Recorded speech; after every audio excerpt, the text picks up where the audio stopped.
Good morning, my brothers and sisters. Welcome to episode 116 of Be With Me. Now, Be With Me is a chronological walk through the Gospels, and we're doing it in 7-minute-a-day segments. So if you don't like today, come back tomorrow. It'll be better. We are coming off a story about a man with a withered hand. He got a hostile reaction from the people. There was a conspiracy against him, and there was hostility of the people that were there. And they were set about ready to accuse him, and they conspired against him on how he might destroy them. Therefore, he moves on. Here's the story. This is from Matthew chapter 12, verse 15. Jesus, aware of this, withdrew from there, and many followed him, and he healed them all, and ordered them not to make him known. This was to fulfill what was spoken by the prophet Isaiah. Behold, and the rest of this is a quote from Isaiah chapter 42. Behold, my servant whom I have chosen, my beloved, with whom my soul is well pleased. I will put my spirit upon him. He will proclaim justice to the Gentiles. He will not quarrel or cry aloud, nor will anyone hear his voice in the streets. A bruised reed he will not break, and a smoldering wick he will not quench, until he brings justice to victory, and in his name the Gentiles hope. So this is 600 years before Jesus. He heals them all. You got to love that. And there's four things that this passage mentions. It mentions the pleasure of God. It mentions the people of God. That is who God chooses, if you will. It describes the personality of God, and then it gives this prophecy, this forward look about something that's going to happen. Okay, so let's talk first about the pleasure of God. So this is, we kind of step into this Trinity party, is what I keep referring it to it, where the Father and the Son and the Spirit are admiring one another. My soul is well pleased. That is, that there's this favoredness and delight that each member of the Trinity takes in each other. We see that at Jesus' baptism. We'll see it at his transfiguration to follow. The Spirit is here, Jesus is here, and the Father is here. And this is all in 600 BC to a prophecy called the Servant Songs, and there's a bunch of them in Isaiah. All right, so there's pleasure of God amongst himself. That is, God loves himself.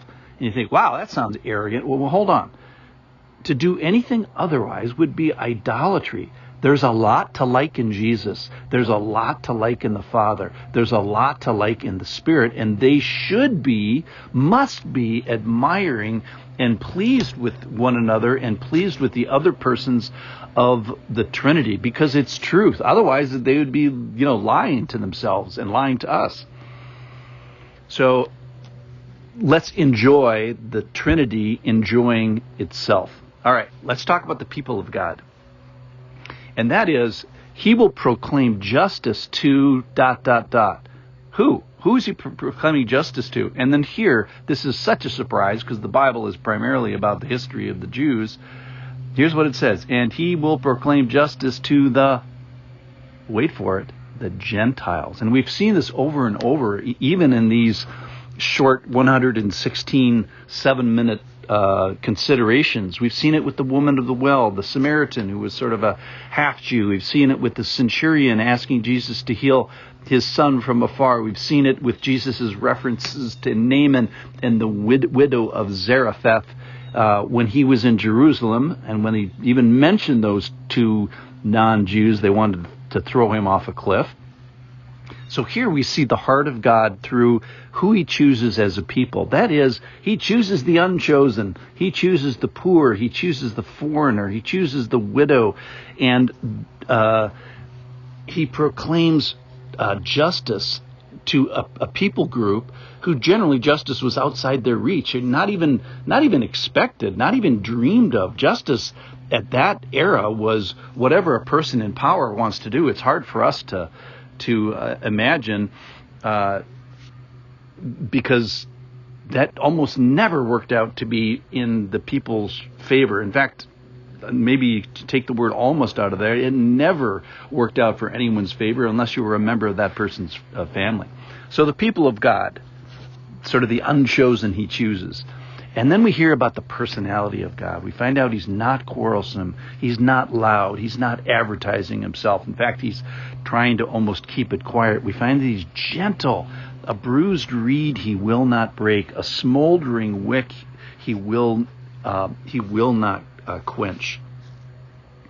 So then finally, that's the gentle Jesus until the last two lines, until he brings justice to victory, and in his name the Gentiles hope.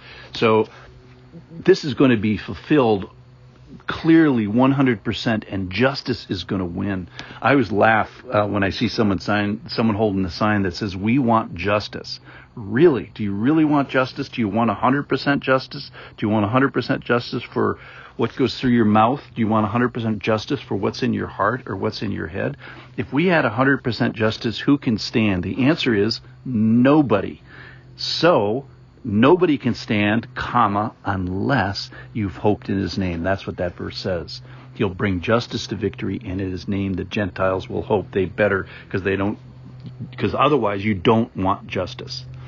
All right, so in conclusion, number one, God loves himself and we should love him too. Number two, a bruised reed and a smoldering wick. Perhaps you are a person that's been out of the power realm, or you've been on the short end of the stick with regard to health or success, or you've felt like you've been bruised relationally, or maybe in an organization, or you've been an outcast people group, and you've been a victim, quote unquote, of injustice or injustice.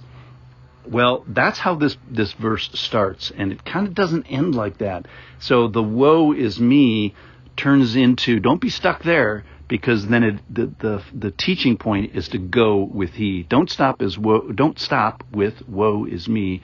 Go all the way until you get to go with he, because it is in his name that the Gentiles will hope. And who is that? He's the compassionate. He's the powerful. He's the visionary. He's the prophet that promises perfect justice. So don't get stuck in the woe is me. Don't get stuck in the organizationally or relationally bruised position. Go on from there. Thanks for listening. I'll see you tomorrow.